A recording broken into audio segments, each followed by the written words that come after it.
we sat on them in the Oslo esports. Oh, they are so comfortable. Yeah, I agree. And well, Duda begins with the D, and he's pushed his D pawn 2 squares forward. And are we going to see something? Are we going to see? I was going to say Praggnanandhaa push the E pawn or the G pawn. So we see Prag push the E-pawn and now block things up, so it's transposed into the Catalan. This is actually what they played earlier in game 1 of the day. Still, they're copying that game. Who has done their homework better? White blocks a check. This is still following the lines of that earlier game between the two that Duda won. He got an opening advantage in game 1 of today, so I'm really fascinated to see where Prag's improvement is. Look at the evaluation bar as well. It quite likes white. The computer preferring white at this early stage already. Prag must have spent the break time, that 10-15 minutes that the players have between games, looking at this with his coach. Ramesh is probably then San Fran right now, just with the computer saying, OK, this is what you should play. This is where you should improve. This is how top players prepare nowadays. And meanwhile, Black defending a pawn. And yeah, it's up to Duda. At will, he can regain his pawn. In the Catalan, often you sacrifice temporarily just to open up White's light-squared bishop. So it's all about the tension between those light-squared bishops right now. It's also quite reminiscent of Magnus in that last game, Liem against Carlsen. The pawn structure is almost identical. Yeah. Wow. And that last bishop move has been the change that Prag has made. I was just checking. In the first game, Prag actually pushed the A pawn 2 squares forward to defend the B pawn. Here, Duda is on his own now. So we have the first improvement, as we call it, the first innovation. I'm not sure if it's a novelty in general in the history of chess, but at least in the clash between these two, it's a new move. Novelty according to my database. Now, my database isn't necessarily the most comprehensive, but we're going to take its word for it. Oh, we love novelties. Yep. Brand new move. This position never been seen before. And that's why Duda's got that face right now, frowning, wondering what the difference is. This is very logical. Black protects a pawn, Black develops a bishop. So surely in his opening preparation, he should have examined this move, should have come across it, or at least considered it. But yeah, Prag will be feeling confident that he got the first surprise in. Often that's just the key. No matter when your novelty is, as long as you get the first idea in, you surprise your opponent first. And will he be aware it's a novelty, Praggnanandhaa? Will this be something he has prepared? Yes. It's something either that he prepared himself or his coach told him to do. And his coach will have explained why it was such a strong move or why this move order was slightly more accurate than the move order he played in game 1, where he got in a bit of trouble, Prag. Yeah. So maybe it's Duda who's unaware whether it's a novelty or whether it's just Prag freestyling. Yeah, and it's a different plan as well, because in that first game, Prag was actually lifting the rook on a8, moving it to the 7th row and swinging it across. Here, he's just saying, OK, I'm taking a different approach, which is simply to return the extra pawn, and I'm going to focus on developing the pieces. Yeah, and Black will focus on developing the pieces. Let's maybe show where the novelty was.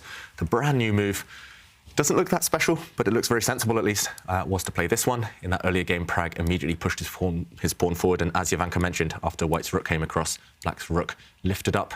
This one does look a bit odd, what he did in game 1. He wanted to shift the rook across maybe, but his move now at least looks far more sensible. He moves the bishop, and the Black idea here is all based upon the fact that White's 2 pieces here cannot get into the game. So, for example, White can regain a pawn. White can take this undefended pawn either with his queen or with his knight. Say he takes with the queen. The issue is long-term. Even if White gains material over the next few moves, these 2 pieces, how are they ever going to develop? You can't get your rook out unless the knight moves, but the knight can't move because at the moment, this pawn dominates the knight. It controls the 2 squares that the knight can jump to develop. So White actually has to take a timeout at some point, Duda. For example, he might need to, maybe even in the current position, might need to move his bishop back just to create this square for the knight to jump to. And if he can jump out, then he breathes a sigh of relief. But yeah, Duda needs to be a bit clever with his development. Prag is playing against those 2 pieces. This is very modern chess as well. Often you don't care about pawns material, you just care about piece activity in modern chess, and that's these 2 pieces. Yeah. I agree with you, David. My vibe was actually to retreat the bishop right now and just contort yourself on the back row. I call it back row chess. Whenever I have to play like this in my notes, I'm like, yeah, living on the back rank. And there we see Prag develop his queen. And I'm fully expecting the white knight to also take a step forward to move to d2 so that it can capture on c4. Yeah, and Prag's whole idea as well is that the Catalan, the opening that white has chosen, is all based on this light squared bishop and how strong it is on the diagonal. So Pragg wants to swap it off. If white does indeed move his knight, then black will take the time to push a pawn, and he's going to trade off white's pride and joy.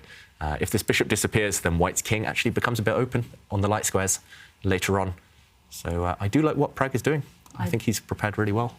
I agree. It's a good preparation, and it's a sign of confidence as well to repeat exactly the same opening that you played and lost in the first game against the very same opponent as well. So there you see Pragg rocking in his chair, and he captures the pawn with the queen, and here comes the breakout anyhow. Yeah, so this is actually a pawn sacrifice from Pragg. He's willing to give up a pawn. One moment he was a pawn up, he's about to be a pawn down. But the only goal is to trade off those light squared bishops. If black hadn't broken out now, he might never have broken out. He would have been kept in a bind forever. So I really like it. It's clearly been approved by the computers, the fact that Pragg is playing it so quickly. And this is also the benefit of having a coach on site. Ramesh, during game one, maybe even during game two, was just sitting there with the computer, analysing, preparing, finding where Pragg could have improved. And this is it. It's now move 17, and Pragg has played each one of his moves instantly.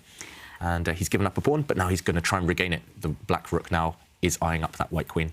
Yeah, there's actually no way that white can hold on to that extra pawn. I mean, I was thinking if you retreat the knight, then black is simply going to add more fuel to the fire and attack the pawn again. Yeah. Oh, this is looking like excellent preparation from Praggnanandhaa. Yeah, and I think he's gone a lot deeper. Duda's frowning here. Maybe he's surprised. And to be honest, I would be a bit surprised too that black is playing so quickly. You mentioned that white has one extra pawn here, and can you keep it intact? If you defend it with the knight, as you mentioned, Jovanka, then black's knight, one of the two knights can come and just grab this pawn next move. This pawn is doomed. You're attacking it 3 times now. It can't be defended. But the question I would be asking myself is what happens if white steps forward with this pawn? Because it is defended on this square. Black queen is attacked. You can't take this pawn yet. At least I don't think so. So you would have to move the black queen. Will Duda go for this? I think he will. When the black queen moves, maybe this is Pragg's idea, that the white knight is a bit unstable in the centre, but it still requires kind of understanding and knowledge over the next 3 or 4 moves. Black still needs to be accurate to win this pawn back later, because if this pawn survives, white's going to win the game. This pawn is too strong. It's only 2 squares away from promotion. Maybe his idea later is to use the rook as well to come and take this pawn later. But yeah, I think it's just a battle about this one pawn on c5. Yeah. If it survives, white is winning. If it drops, black is at least equal. Yeah, and white also has to be very careful that in the battle to preserve that extra pawn, they don't make too many positional concessions, because once black does, in fact, win the pawn, then white's position could collapse. Yeah, it's not just 2 bad pieces now that we talked about that were undeveloped, but white has made his bishop bad just to create a knight square for his knight.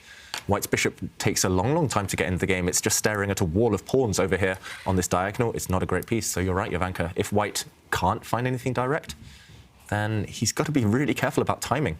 If everything gets traded off, for example, if white does take a negative decision like retreating, which isn't Duda style, so I would be surprised if this happens, then suddenly after the knight jumps, say again, if white develops, suddenly knight takes pawn, and we'll see a situation where after the white queen moves, black is better because white has one really, really bad piece. And, OK, Duda doesn't, of course, step back and start retreating. Not his style. He offers a queen trade instead. Interesting decision. If the queens disappear, then suddenly this white rook, which wasn't developed, we said it was a bad piece, it has come to life. On an open file, it has targets. For example, there would be a really nice tactic here. Actually, this should go down in the books when we talk about pinning. If bishop takes pawn, white can win on the spot by playing bishop takes pawn. It looks like this black pawn was defended, but white is pinning black on this line and on this line. So this bishop is poisoned. It's untouchable. If you take it with the pawn, you lose your rook in the corner. If you take it with the bishop, in this position, if you take it with the black bishop, you lose your rook on the c-file. So this is pins. Double pins. This is something you nearly never see in chess, a double pin to win the game. I've actually never seen something like that. And I can tell you, when you make a move of such brilliance, you also have a big smile, just like the Cheshire Cat, or just like Jan Krzysztof Duda when he played that amazing checkmate. So that's a beautiful spot, David. We know Duda likes to smile at his own moves, so Pragg will try and stop that. So we do think that queen takes queen is a mistake because it opens up this white rook in the corner. Therefore, I'm expecting Pragg. He's out of his preparation now, first think of the game, but I'm expecting him to dodge the queen exchange. There's something about the sort of the symmetry of your two pins there on the analysis board as well. Beautiful chess art. Yeah, this position, it's definitely diagram worthy in a book. Yeah. But yeah, I don't think we'll see Pragg fall for that trick. Yeah. Probably not, but it would be kind of fun.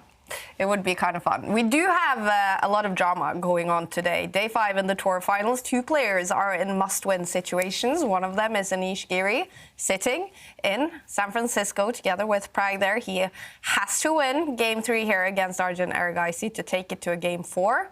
And so does Shahryar Mamedyarov.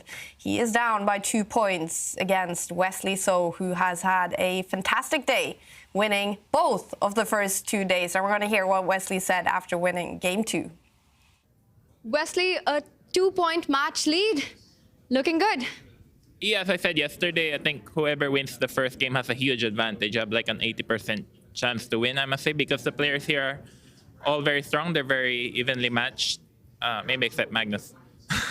So it's when you lose the first game, it's just psychologically, mentally very difficult to come back. I mean, I don't know what Shaq's thinking, but I think I have a pretty good shot winning this match. Speaking of coming back, Shaq tried it in this game with the white pieces. We saw a creative h4, h5 early advance, but you kept everything under control and played it out super calmly. Yeah, it's nice. First of all, I didn't expect him to play the English. I thought he'd play his usual 1d4 and, you know, prepare some deep preparation stuff, just like in Game 1. Against 1c4, I usually play e5. But this tournament, I have been testing c5 quite a bit. And I think, though, his d3, bishop d2 is just over-the-board inspiration. Like, I think white usually plays h4 instead of d3, and white has some chances there. But d3, bishop d2, I think overboard inspiration, I'm not sure. I mean, at least I was very happy to get the playable position and not lose right out of the opening, like against Lek Wang. But yeah, basically we got a very complicated position, so he got exactly what he wanted. But at the same time, I don't think I was that worse. And when the queens were traded, I was very happy because then we get into quite an equal endgame. I'm not sure whether his move h6 was correct. I mean, he could delay that move. He has several tempting options, such as hg6 or even castling long on some lines, and then also castle long. But yeah, it's a nice game. Yeah, you seem to have shut down all the counterplay after that queen trade. Game 3 coming up. I want to ask you, Wesley, what's the approach for the next one? I'll try to get a draw in one of the 2 games. Loving the honesty. Good luck. Thanks, Wesley. He is a fun guy, Wesley So, and the bar has been definitely over to his side almost the whole time in this Game 3. So it's not very unlikely, I guess, that he's going to get that draw in Game 3. No, I mean, if someone can lock the game down and secure a draw without too much trouble, it's going to be Wesley. He has this incredible talent for getting draws when he needs to. He's so pragmatic. And whilst the players are thinking, we do see that Pragg has gone into a very deep thing. 5 minutes! I know, you know, he's been certainly surprised by that queen move from Duda. Well, we do have some people who have taken up our challenge. So we're asking today, can you beat Magnus Carlsen's score? You know, we're asking you to download the app from the Magnus Chess Academy and play the game Ace in the Sleeve. And Patrice Gluck says that they are on level, there are 39 on level 12. They ask, when can I play Magnus? And Badri goes even one better. He says, yay, 42 cards. Beating better than Magnus, better than Wesley. Finally able to beat Magnus's score. It's 3 a.m. here, and hopefully I will go and get some sleep now. We have to beat Alpha Zero to beat Anish in this. Wow. That's impressive. Yeah. It's very impressive. but it's possible. This is your chance to beat world champion Magnus Carlsen at something chess related. The ace in the sleeve game inside the Magnus Chess Academy app. I'm so impressed. First, by making it to level 12. That's going to take me a long time. And second of all, beating Magnus's score of 39 cards in that game. Wow. Yeah, we knew we had some very strong viewers, some great chess players out there watching our show. But yeah, that's another level, beating Magnus and beating Wesley. I thought Wesley would be very good. He's great with the pattern recognition, former Fischer random world champion. Yeah, impressive stuff. Yeah. Pragg also did good in this. He's great at puzzles and stuff like that, right, Pragg? Yeah, we saw when we set David's impossible puzzle that he was like, yeah, it's Queen A8. Yeah. 5 seconds. Even though the rest of us had to actually rack our brains and think very hard. I love puzzles like that. And I can't quite remember when it was when that puzzle was composed, but I think it was composed by Sam Lloyd, one of the most famous chess composers of puzzles, and he does some fantastic puzzles. Wow. If anyone wants to also solve as many puzzles as possible, then I would check out him. Cool. Sam Lloyd chess. I'm going to put that into Google later. Sam Lloyd chess puzzles. How cool. Chess puzzles are fun and the chess apps are fun. The new Magnus Chess Academy app is just a fantastic app for improving your chess and having fun with it, just playing some really cool chess-related games. Pragg is thinking again for a long time. He is ticking down on the clock. We're going to go to San Francisco, where Pragg is sitting and where Tanya is, our roving reporter. What's happening, Tanya? Such a fun app, Kaya. I can't agree with you more. Between the games and the interviews, that's pretty much all we're doing here in the mix zone on the app. Ace in the sleeve, that's the game everyone wants to be on right now. But for now, we have another very special guest with us. It is Uyanga. She is an economist and a chess player. And in her life, chess has played a big role. Uyanga, welcome to the show. It's so nice having you with us. Oh, thank you so much. I'm so excited to be here. Yeah. Tell us a little bit about the role of chess. You're from Mongolia. Now you're at UC Berkeley. What role did chess play? Chess plays such a profound role in my life because, I started playing very little when I was in Mongolia, and then I immigrated to US, and that was such a different environment, and I started playing chess, started tournament and even teaching chess in the US, which enabled me, to overcome so much challenges here as an immigrant and support me to pursue my dream in academia eventually. So, yeah. One of the things with the tour has been how chess just makes the world a small place. It brings everyone together from different parts of the world over the game. Have you seen chess break barriers in your profession? In economics, you mean? Yeah, definitely. So, in economics, also in chess, it's a very men-dominated sport, and especially being a woman in economics and chess has been challenging in a way, but it has been definitely a profound experience. Yeah. And you were in Kenya as well. Tell us about that experience as a scholastic program. Yeah, that was an incredible experience. I was in Kenya in Africa for work, and I was able to visit some of the scholastic chess tournaments there, and kids were just very enthusiastic about the game, and I was able to give some speeches and play simul games and just see how also chess plays a role in school programs. And some of the schools, I eventually want to do research on how, we can do chess programs in schools and to see how that changes kids' lives, in academic and non-academically. And in your experience, what's been the most profound way in which chess has changed people's lives? It's like you said earlier, chess is a different kind of world, and just for me, people I met through chess has been incredible asset for my life, and some of the people I met completely changed my life. Yeah. Wow. And are you having fun here today at the tour? Yeah, absolutely. It's been such a pleasure to be here. Yeah. So much fun. What's it been like watching the players come by, stop for the interviews, enjoying the app? Yeah, definitely, because I actually never seen, for example, Magnus Carlsen in person before. So I've been really enjoying and able to watch their games in the same room. So it's been very special, yeah. Who are you rooting for here? Magnus Carlsen, and also Wesley So. I like him too, yeah. Awesome. Thanks a lot. There we have it, Wesley and Magnus. Lots of fans here, lots of fun going on here in San Francisco.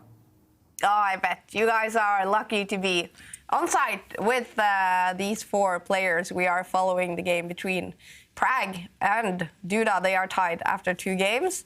And Pragg has been spending a lot of time over the last few moves, but we do have some moves on the board now.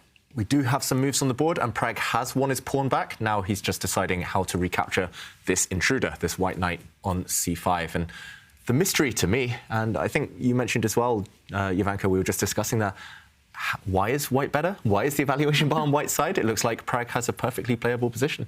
I agree. I mean, I was thinking, OK, if he captures with the queen, I mean, why does the computer love white's position so much? Especially because the bishop that black has can actually defend any potentially weak pawns.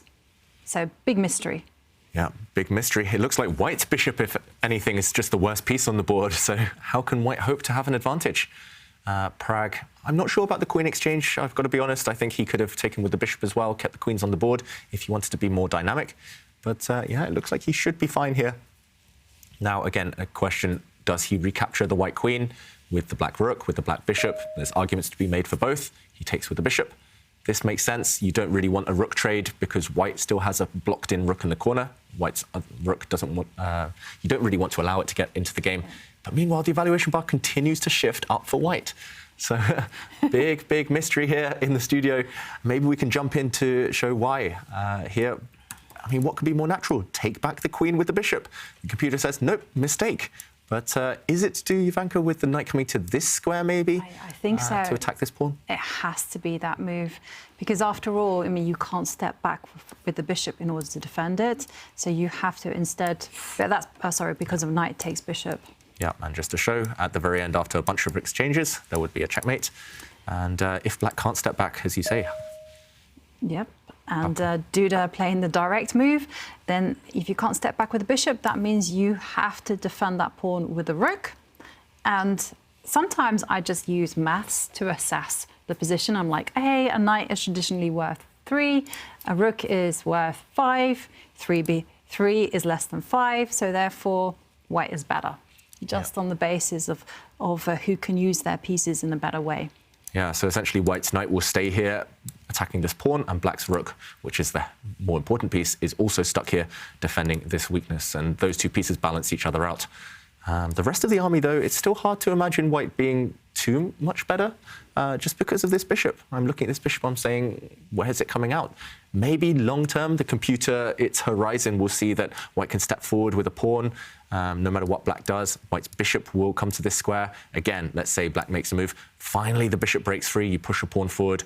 And once these two get exchanged, you suddenly look at the pieces and you think, oh, yeah, maybe now white is indeed better. White's knight isn't an outpost, after all. It is eyeing up this backward weak pawn. And black's knight still takes a few moves to get into the game. To be honest, I still feel like a draw would be quite likely here, but I mean, this is the only explanation I can come up with for the evaluation bar being on Duda's side. Yeah, I have to say, I'm equally puzzled, David. And Pragg, wow, he doesn't even bother to defend that pawn. I thought that was a must. Yeah. So what tactics does Pragg have up his sleeve? Has he just lost a pawn? I mean, surely Duda can just take this. What could be going wrong for white here? Everything's protected. Everything else for white is on the back rank. Pretty safe. So Pragg choosing an active way of defending. Remember, he is the king of counterattacks. So what is he trying to counterattack if white just grabs on a5 and goes a pawn up? It's not just any old pawn as well. It is a passed pawn now. Computer thinks white can get away with being greedy. I don't get it. I mean, presumably the knight is going to spring forward to the e5 square. Don't really know what it's doing, David. Yeah. I mean, it looks like it's coming in, but those aren't too threatening. For example, if white just waits, if you give a check, white's king just moves. I don't think you really want to trade off for this really bad bishop. If you come the other way, yeah, the rook just moves. And I think you're pretty safe. Yeah, I have a confession. I don't understand. Yeah, I think we've given up trying to understand this game because white has just won a pawn. Duda did get greedy. He did grab the pawn on a5, so he's a clear pawn ahead, a very important pawn ahead. And Pragg did indeed jump into the centre, but unless Pragg has seen something that we don't or the computer doesn't see, it just looks like these knight jumps, they're just illusions. They're just kind of visual tricks. They look active, these knight jumps, but they don't do anything. They don't achieve anything. And maybe that's one small weakness still in Pragg's game, that he doesn't want to defend passively, ever. Sometimes you need to make exceptions and you need to defend. If we go back, this knight move, yes, it's on the cards. Yes, you want to activate the knight later. You want to reroute it. But first, you maybe just need to take a step. Maybe, oh, Jovanka, I think I've spotted why he didn't do this. It's that pin again, the pin we mentioned from earlier. The mystery has been resolved. Knight takes pawn was still possible because after the rook recaptures, bishop takes pawn. Suddenly this bishop comes to life and this is a pin. This is the idea. This pin wins the game for white because now the black rook is attacked, and if the rook moves, you win the bishop, you come out 2 pawns up. So we have resolved the mystery of Pragg's. Good job, you guys. It took us a while. It took us a while. Yeah. But these players, that's why they're so good. They see these things quicker than us. They see these things instantly. So maybe there was a defense. The computer thought black could maybe hold, but Pragg didn't find the best way. Instead, now he lost this pawn, and he has to hope that he can find some miraculous compensation. There, the computer is sceptical. I'm very sceptical too. I do feel with good technique, Duda should be able to finish this game off, and he retreats his knight. Yeah. Very sensible. Just trying to trade off pieces. Pawn up.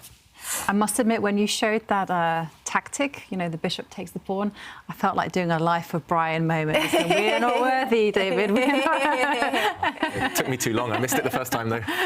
Yeah, but the worst was that you actually showed it to us a few moves ago.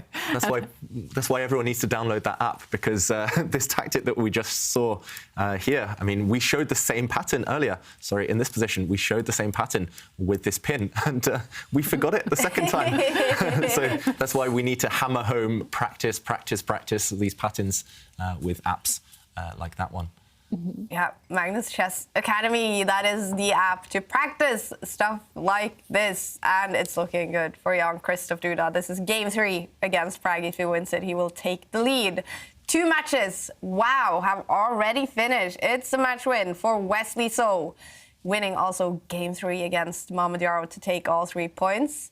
And it's over also for Anish sitting in San Francisco. A draw in game 3 means he loses the match. Arjun Erigaisi takes all 3 points in that one as well. But still, 2 matches going on. This one will definitely go to a game 4, and so will Magnus Carlsen against Liam Le. And I think maybe the bar is slightly over to Liam's side. They are tied, winning 1 game each so far. Magnus losing his first game of the tournament in round 2 here against Liam Le. Is he in trouble at all in game 3? It looks possible. Magnus, he's taken some significant risks. He's actually 2 pawns down in that position. He has the bishop pair. We know Magnus is great with bishops. He won yesterday against Anish Giri in a position where he had 2 bishops, so I'm not going to write him off. But Liam looks like he's fighting very well at the moment. And we could see some big surprises, some real turnarounds for the leaderboard especially. Yeah. Whole tournament. That would be really shocking, actually, if Liam Le were to win his match against Wesley So. Oh, sorry, Wesley So. Magnus Carlsen. I jumped ahead of the gun because I was going to say he also beat Wesley So. He stole points from him and Duda. And Duda. Yeah.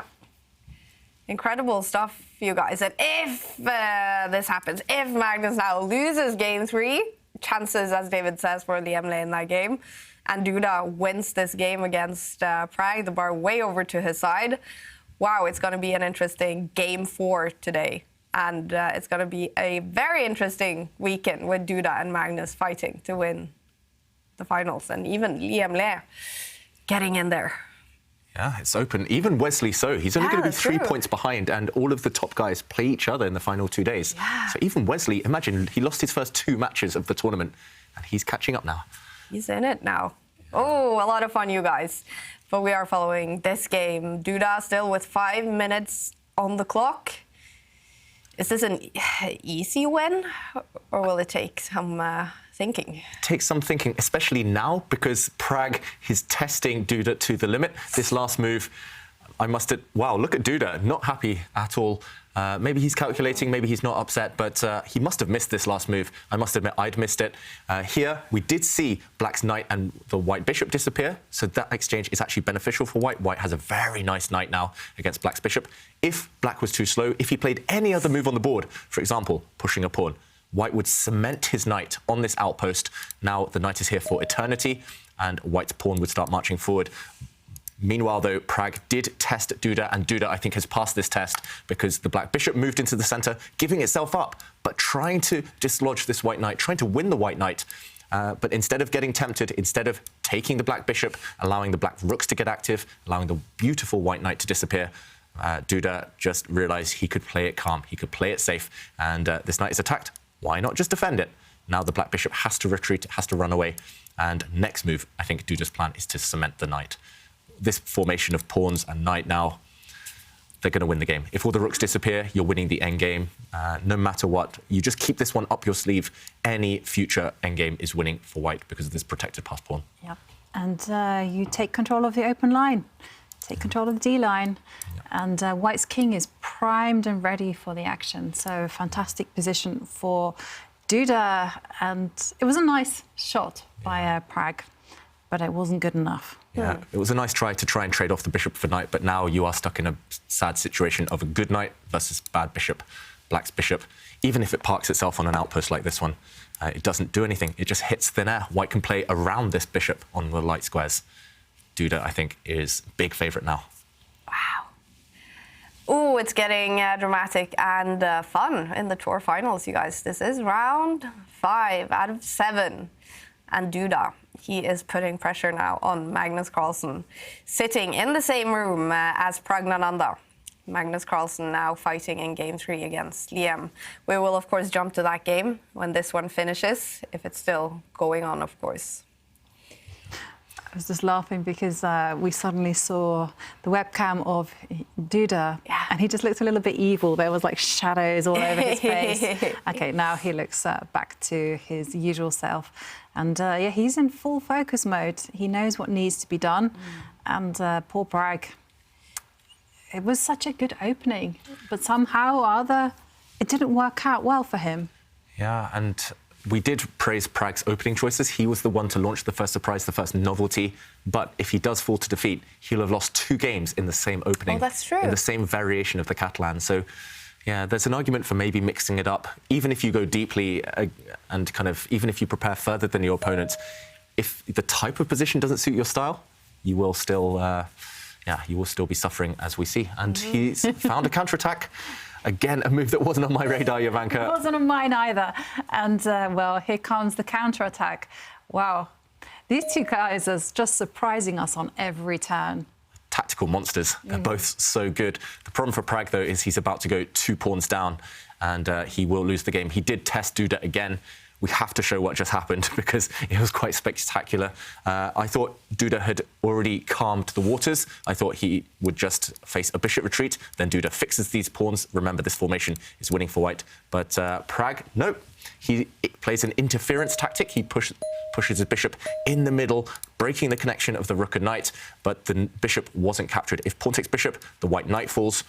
This would have led to maybe some drawing chances for Pragg, but instead the white knight leaps out the way. And remember, bishop takes rook is bad here because when all the rooks come off the board, White's pawn will win the game. This would have been deadly. So unfortunately for Pragg, this wasn't possible. He had to move his rook out the way, and after pawn takes bishop, look at this as well. Black's back rank is the main flaw in his position. You cannot go and take this pawn now. If you could, you might draw, but unfortunately a check and you're trapped on the back rank. So he should have given his king some breathing space earlier. He gives his king some breathing space now, but White now has 2 connected pass pawns. They survive, and they're about to win the game. Yeah, too late. And Duda offers a trade of rooks. Pragg will be forced to say no. He'll have to slide his rook over to the A2 square. But there you go, it's on the board. But Duda is just going to do the same. He's just going to lift his rook and challenge the black rook. And there's nothing to be done. Yeah. Just those 2 pawns, they're just so strong. They will walk themselves down to the finishing line. Yeah, we see a bit of a dance between the rooks. The white rook is saying, please take me, please trade off. Black is saying no, and we're seeing the rooks shuffle across. But eventually, Duda, as you say, Jovanka, he's just going to find the right moment to start pushing those 2 pawns forward. What I would do here, I would just keep things simple. I would put both white rooks behind the 2 white pawns. So 1 rook behind the A pawn, 1 rook behind the B pawn, and then just propel them forward. I was going to ask, what is your tip when beginners have sort of 2 pawns and they know they can march them to the other side? There's rooks on the board.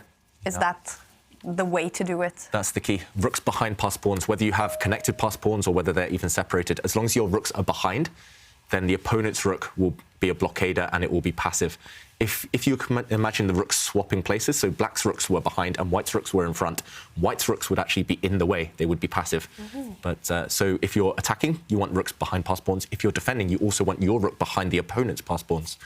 But unfortunately for Pragg, one of his rooks is stuck on the side, one is stuck at the top. I wasn't expecting that little rook move from Duda. I was expecting the pawns to start walking, but no rush. I like this move. Calm and steady. Yeah. And the rook is going to lift itself up over to the b4 square, and then he's going to line up both rooks on the b line. Yeah, I think you're right about that one, Jovanka. Black's king is coming, but black's king cannot really go too much further. At some points, if it does march towards those white pawns, it will either get cut off or it will get checked away. Kings are good at marching towards pawns in solo rook endgames when it's just 1 rook each, but if it's double rook endgames, then, yeah, kings struggle to approach pawns, unfortunately. And Pragg, yeah, he doesn't look as kind of focused, as confident as he has in previous games, and he knows he is losing this one. He'll have to strike back again with white. He's done it once already. He'll need to do it again. And we have a draw between Magnus Carlsen and Liam Lane game 3. That means they will be tied before game 4, and that's going to be white pieces for Liam, black pieces for Magnus in that final game of the day. Well, could be final game of the day if we have a winner in that game. If it's a draw, then it means tie breaks. Wow, drama in that one. But this one is looking good for Duda. About to win against Pragg. Yep. And I like what Pragg has done. So earlier we were talking about rooks behind pass pawns. I at least like what Pragg has done with his rook on the b1 square. And now the rook on the b4 square, because he's behind, he's controlling the white pawns. Unfortunately, he's 2 pawns down, so this isn't going to save the game, but just as an instructive example, that's where rooks belong in general, behind pass pawns. It's a good technique, but like you say, it's not going to help. It's not going to help, and this is a very nice move from Duda. He's just sealing the win. He's basically, and there you go, he's so satisfied with himself because he's won the game. Wow, and imagine when he checks results in the other ones. Jan Christoph Duda now up in the match against Pragg, and he's going to know that Magnus will have to win game 4.